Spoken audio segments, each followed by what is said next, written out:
we are joined from occupied Jerusalem by the political science professor, Abdel Nasser Makki. Welcome to Q News. Thanks for being here with us. So what are the latest developments in Gaza? You know, the latest development in Gaza is that now bombing, genocide, killing the people, destroying the hospitals, and even that the Israeli is still, that attacking Gaza, all Gaza, not just in the north part of Gaza, but also the south, the Al-Mawasi, Rafah, all Gaza. So that means the Israelis continue to attacking Gaza, and also in the same time we are hearing and listening to the some news that coming from Doha that there is progressing and developing in the that the hostage deal between Israel and Hamas, and that means there are something will come maybe in the future, like maybe next week or maybe before the Trump is coming to the administration in America. But there are some new good news that, as you know, when they're meeting in Doha, the well-bears and also the Israeli and also some of from the Egyptian and the Qatar, they are meeting there. And there are some good news from Hamas that there are some flexibility even in their demand from like before. So that means we are waiting just maybe what will happening for the political things, but for the and the ground, that the thing is terrible there. The people is suffering. The people is starvation. The people is. There are many videos coming from Gaza. The children. That's died from the lack of food and also from the cold. And you know about the cold, the raining, what happening before 2 days and yesterday in Gaza. So that's mean the situation is disaster in Gaza.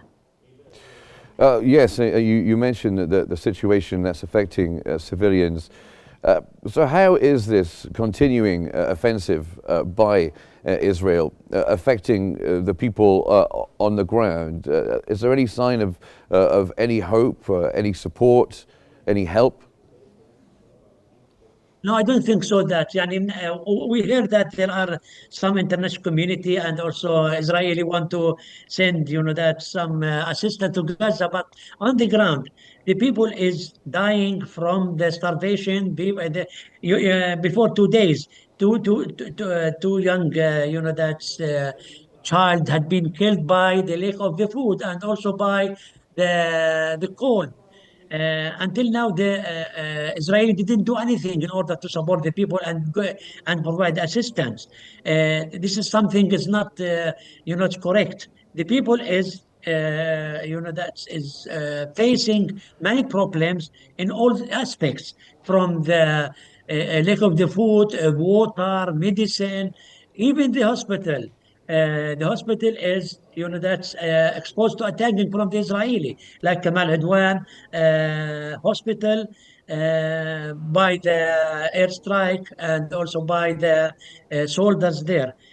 I don't see that there is any hope that or any things that could help the people there. The people is continue saying that we need to overcome this problem. We need to reach to ceasefire.